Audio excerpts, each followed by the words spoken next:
அரவிந்த், இந்த 17 எம்எல்ஏக்கள் தகுதி நீக்க வழக்கில் இன்று நடைபெற்ற முழுமையான விவாதம் என்ன அது குறித்து சொல்லுங்க. குறிப்பாக இந்த 17 எம்எல்ஏக்களின் தகுதி நீக்கம் வழக்கானது தற்போது சென்னை உயர்நீதிமன்றம் விசாரித்து கடந்த ஜூன் 14ஆம் தேதி சென்னை உயர்நீதிமன்றம் தீர்ப்பை வழங்கியிருந்தது.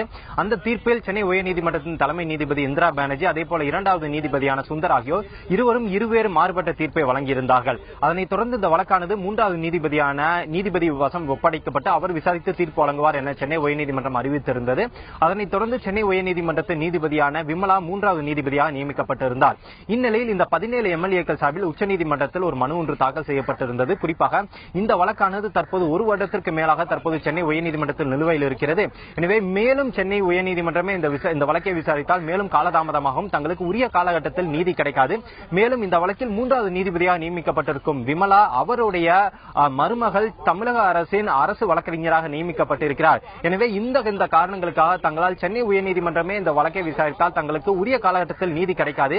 எனவே இந்த வழக்கை உச்சநீதிமன்றமாகவே தங்கள் வசம் மாற்றிக்கொண்டு உச்சநீதிமன்றம் விசாரித்து தீர்ப்பு வழங்க வேண்டும் என்ற கோரிக்கையை முன்வைத்து இந்த 17 எம்எல்ஏக்கள் சார்பில் உச்சநீதிமன்றத்தில் வழக்கு தாக்கல் செய்யப்பட்டிருந்தது. இன்றைய தினம் இந்த வழக்கானது உச்சநீதிமன்ற நீதிபதிகள் அருண் மிஸ்ரா மற்றும் சஞ்சய் கிஷன் கவுல் அமர்வு முன்பு விசாரணைக்கு வந்தது.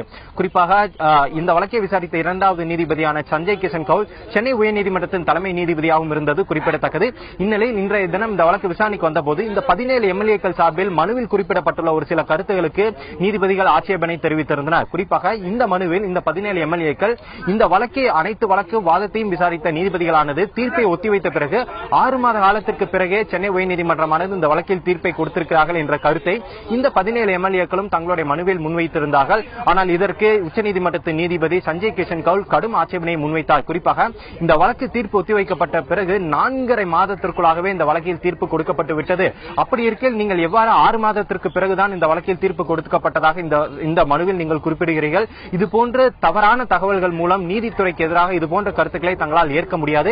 எனவே உடனடியாக இந்த கருத்துக்களை நீங்கள் உங்களுடைய மனுவிலிருந்து வாபஸ் திரும்ப பெற வேண்டும் என்ற கோரிக்கை என்ற ஒரு கடுமையான ஒரு உத்தரவை ஒரு கோரிக்கையை முன்வைத்தார். இதனை ஏற்றுக்கொண்ட மனுதாரர்கள் இந்த கருத்தை நாங்கள் தங்களுடைய மனுவிலிருந்து திரும்ப பெறுவதாக அறிவித்தனர். அதனைத் தொடர்ந்து மனு தொடர்பாக மேலும் அடுத்த கட்ட வாதம் முன்வைக்கப்பட்டது. குறிப்பாக சென்னை உயர்நீதிமன்றத்தின் மூன்றாவது நீதிபதியாக நியமிக்கப்பட்டிருக்கும் விமலா இந்த வழக்கை விசாரித்தால் தங்களுக்கு உரிய நீதி கிடைக்காது என்ற கருத்தை 17 எம்எல்ஏக்கள் சார்பில் நீங்கள் முன்வைக்கிறீர்கள். இதனை அனைத்தையும் நாங்கள் மனதில் வைத்துக் கொண்டு நாங்கள் ஒரு உத்தரவை தற்போது பிறப்பிக்கிறோம். அதாவது சென்னை உயர்நீதிமன்றத்தின் நீதிபதியாக இருக்கும் எம் சத்யநாராயணா இந்த வழக்கில் மூன்றாவது நீதிபதியாக இந்த வழக்கை விசாரிப்பார் என உச்சநீதிமன்றம் தற்போது ஒரு உத்தரவை கொடுத்திருக்கிறது. மனுதாரர்கள் சார்பில் மேலும் 2 கோரிக்கைகள் முன்வைக்கப்பட்டன. அதாவது சபாநாயகர் இந்த 17 எம்எல்ஏக்களை தகுதி நீக்கம் செய்து பிறப்பித்த அந்த உத்தரவுக்கு தடை விதிக்க வேண்டும். அதே போல இந்த வழக்கை குறிப்பிட்ட காலக்கெடுவிற்குள் விசாரித்து தீர்ப்பு வழங்க வேண்டும் என்ற 2 உத்தரவுகளை மேலும் முன்வைக்க வேண்டும் என இந்த 17 எம்எல்ஏக்கள் சார்பில் உச்சநீதிமன்றத்தில் ஒரு கோரிக்கையாக முன்வைக்கப்பட்டது. ஆனால் இந்த 2 கோரிக்கைகள் தொடர்பாக தற்போது உச்சநீதிமன்றம் எந்த ஒரு உத்தரவும் பிறப்பிக்கவில்லை.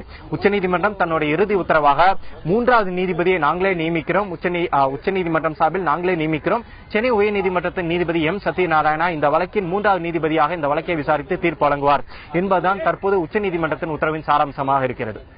அரவிந்த், இந்த வழக்கை முடிப்பதற்கு காலக்கெடு நிர்ணயம் செய்யப்பட்டுள்ளதா?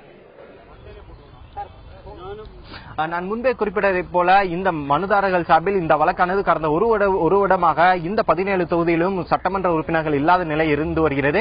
எனவே குறிப்பிட்ட காலக்கெடுவிற்குள் இந்த வழக்கை விசாரித்து தீர்ப்பு வழங்க சென்னை உயர்நீதிமன்றத்திற்கு உத்தரவிட வேண்டும் என்பதுதான் மனுதாரர்களின் 2வது கோரிக்கையாக இன்றைய தினம் உச்சநீதிமன்றத்தில் முன்வைக்கப்பட்டது. ஆனால் உச்சநீதிமன்றம் இந்த கோரிக்கை தொடர்பாக தற்போது தங்களுடைய இறுதியான அந்த எழுத்துப்பூர்வமான உத்தரவில் எதுவும் தெரிவிக்கவில்லை.